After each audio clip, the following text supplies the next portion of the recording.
तो हेलो दोस्तों, welcome to ICIM channel. आज हम लोग यहाँ पे जानने वाले हैं दो स्टॉक के बारे में। तो पहला वोल्टास है और सेकंड है RVNL। तो अंत तक देखना। पहले हम लोग यहाँ पे जानते हैं वोल्टास के बारे में। तो स्टार्टिंग में यहाँ पे आपको न्यूज़ एक आता है जो ऑलमोस्ट जो है 12 बजे के बाद देखने को मिला। और ये न्यूज़ कहीं ना कहीं एक ऐसा न्यूज़ था कि मतलब स्टॉक में प्रेशर कुछ और दिनों तक भी दिखाई दे सकता था। अब ये न्यूज़ क्या था? ये न्यूज़ था स्टेक सेल का। देखो यहाँ पे जैसे कि साफ तौर से लिखा हुआ है कि जो टाटा है ना, वो यहाँ पर जो है कंसीडर मतलब वो सोच रहा है सेल कर सकता है वोल्टास होम एप्लियंस बिजनेस, जो ऑलमोस्ट आपको 30% जो है हेल्प करता है रेवेन्यू के मामले में। ठीक है, और इसके कारण जो है स्टॉक आपको क्या होता है, टूट जाता है। और शायद ऐसा हो सकता है कि बहुत सारे जो यहाँ पे शेयर होल्डर है, जब ये आपको न्यूज़ को जाने होंगे वो यहाँ पे पैनिक होंगे। लेकिन एक यहाँ पे वर्ड देखो जो सबसे इंपॉर्टेंट आपका होता है, वो यहाँ पे रिपोर्ट। मतलब कि यहाँ पे ऑफिशियल ऐसा कुछ भी न्यूज़ देखने को नहीं मिला था, लेकिन यहाँ पे ब्लूमबर्ग के अनुसार ये मानना था कि शायद यहाँ पर जो है टाटा जो है सेल कर सकता है वोल्टास का एक ऐसा बिजनेस, ठीक है, जो 30% जो है यहाँ पे हेल्प करता है रेवेन्यू के मामले में। और क्या होता है, स्टॉक टूट जाता है। ये बेसिक चीज़ था जो मैंने आपके साथ यहाँ पे शेयर किया है। फिर उसके बाद एक और न्यूज़ आता है, ठीक है, जो अभी के समय में आते हुए दिखाई दिया। ऑलमोस्ट जो है 2-3 घंटे पहले की न्यूज़ है। अब ये क्या है, देखो यहाँ पर आपको साफ तौर से ही क्या लिखा हुआ है, यहाँ पे साफ तौर से जो है वोल्टास ने यहाँ पे डिनाई कर दिया है कि ये जो रिपोर्ट जो आपने सुना है ऐसा कुछ भी यहाँ पे नहीं है। ठीक है, अभी के हिसाब से यदि आप लोग साफ एक वर्ड देख रहे हो, मतलब जो आज यहाँ पर प्रेशर देखने को मिला है ना, वो प्रेशर यहाँ पे कल के दिन जो रिकवर हो जाएगा तो उसमें डर वाली बात खत्म हो जाती है। पैनिक होने वाली अब कोई भी बात है नहीं, और पैनिक शुरू से भी आपको नहीं होना था, क्योंकि मात्र 30% ही आपको जो रेवेन्यू में यहाँ पे हेल्प करता है। तो यहाँ पे ओवरऑल कोई ख़राब न्यूज़ तो था, लेकिन ऐसे पैनिक में होकर स्टेक सेल करने के लायक तो न्यूज़ नहीं था। लेकिन अब जब यहाँ पे आपको जो खंडन हो चुका है कि वोल्टास की तरफ से, तो फिर डर वाली बात यहाँ पे खत्म हो जाती है। जानते हो कि जो इसका नंबर देखने को मिला, और यदि हम लोग यहाँ पे देखेंगे आपको ओवरऑल जो यहाँ पे नंबर है, जो यहाँ पे सेल्स में गजब का यहाँ पे ग्रोथ देखने को मिला, साफ तौर से आप लोगों को दिखाई दे रहा है, जो मैंने शेयर भी किया था। और जहाँ पर जो है आपको लॉस में था, आपको नेट लॉस, वो अब यहाँ पे नेट प्रॉफिट प्लस में देखने को मिल रहा है 36 करोड़ का। तो यहाँ पे ओवरऑल जो है मार्केट ने भी एक्सेप्ट किया था। और यदि हम लोग यहाँ पे देखें इसका जो शेयर होल्डिंग पैटर्न क्या दिखाई दिया है, तो देखो जो प्रमोटर स्टेक है वो यहाँ पे फ्लैट देखने को मिला। बस यहाँ पे भाई फॉरेन वाले स्टेक को कम किए हैं, लेकिन भाई यहाँ पे डोमेस्टिक वाले लगातार स्टेक को बाई कर रहे हैं, तो कोई दिक्कत वाली बात नहीं है। हाँ, यदि यहाँ पे वही होता कि भाई यहाँ पे आपको फॉरेन वाले या फिर डोमेस्टिक वाले लगातार स्टेक को सेल कर रहे हैं और यहाँ पे बाई कर रहा है पब्लिक, तो फिर ये एक सही चीज़ नहीं होता है। लेकिन ओवरऑल देखोगे तो भाई जो पब्लिक स्टेक है वो यहाँ पे जो था शुरू से वही मेंटेन चल रहा है।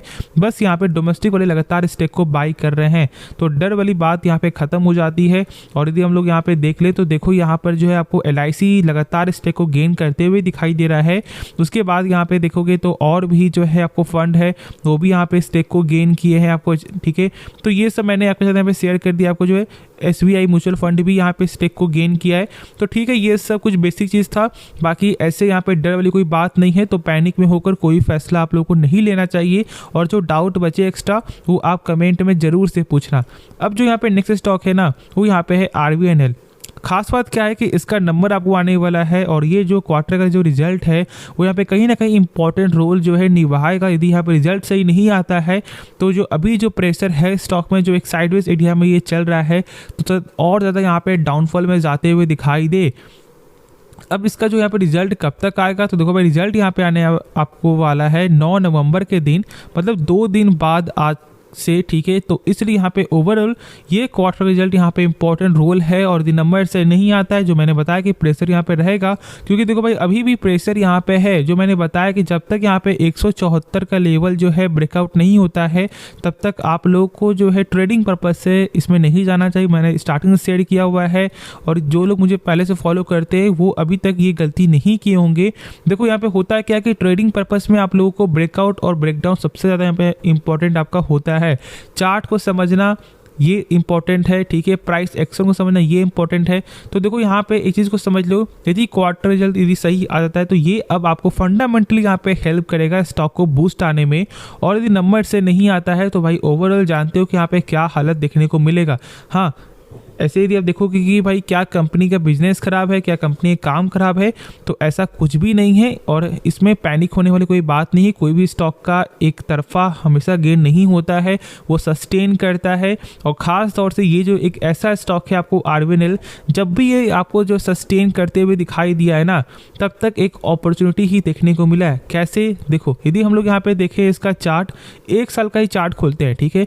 देखो यहाँ पे क्या देखने को मिल रहा है आपको, स्टॉक साइडवेज चला, ठीक है, बहुत लंबे समय तक स्टॉक जो है चला साइडवेज, ब्रेकआउट, गजब का गेन, फिर चला यहाँ पे साइडवेज, ठीक है, फिर ब्रेकआउट, फिर गेन, फिर अभी क्या चल रहा है, साइडवेज चल रहा है, ठीक है। तो भाई मेरे हिसाब से यहाँ पे ओवरऑल जो है सही चल रहा है। तो इसलिए यदि नंबर सही आता है ना, तो ये बूस्ट करते हुए दिखाई दे सकता है। यदि आप लॉन्ग टर्म के लिए हो, कंपनी का बिजनेस देखो, कंपनी का फंडामेंटल देखो, ऐसे ओवरऑल हमेशा अप्स एंड डाउन करते हुए दिखाई देगा ट्रेडिंग पर्पस में।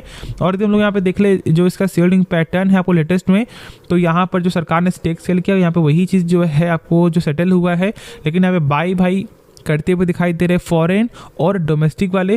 तो ओवरऑल यहाँ पे डाटा जो है वो यहाँ पे सही देखने को मिल रहा है, तो कोई डर वाली बात है नहीं। तो पैनिक में बिल्कुल भी कुछ भी फैसला मत लो, कंपनी को पहले सही से आप समझ लो कि इस कंपनी का काम वालों को पसंद है या नहीं। मैं यहाँ पे ये बोल सकता हूँ कि अगले 5 सालों के लिए तो आप जरूर से यहाँ पे निश्चिंत हो सकते हो, क्योंकि भाई जैसे अभी बिल्ड आपका हो रहा है, ठीक है, उस हिसाब से अभी टाइम लगेगा। मतलब इंफ्रास्ट्रक्चर जो स्ट्रक्चर है वो अभी प्रोसेस में है। तो ऐसा मत समझ लेना कि भाई पूरा काम खत्म, मात्र 1-2 सालों का ही काम है, उसके बाद कंपनी डूब जाएगी, नहीं। कम से कम तो 5 साल तो जरूर से समय लगेगा, और ये कम से कम है, 10 साल लग सकता है, 20 साल भी लग सकता है। तो इसलिए ओवरऑल बस अब यहाँ पे फंडामेंटल फोकस करो, नंबर सही आता है, बूस्ट जरूर से दिखाई दे सकता है। तो होप आपको ये वीडियो पसंद आया होगा। तो आप इस वीडियो को लाइक कर सकते हो, साथ साथ आप इस चैनल को सब्सक्राइब भी कर सकते हो। हम लोग बहुत ज़्यादा करीब है 7000 सब्सक्राइबर के, तो जरूर से यार सब्सक्राइब करो और दोस्तों में शेयर करो। तो मिलते हैं नेक्स्ट वीडियो में, तो तब तक के लिए धन्यवाद।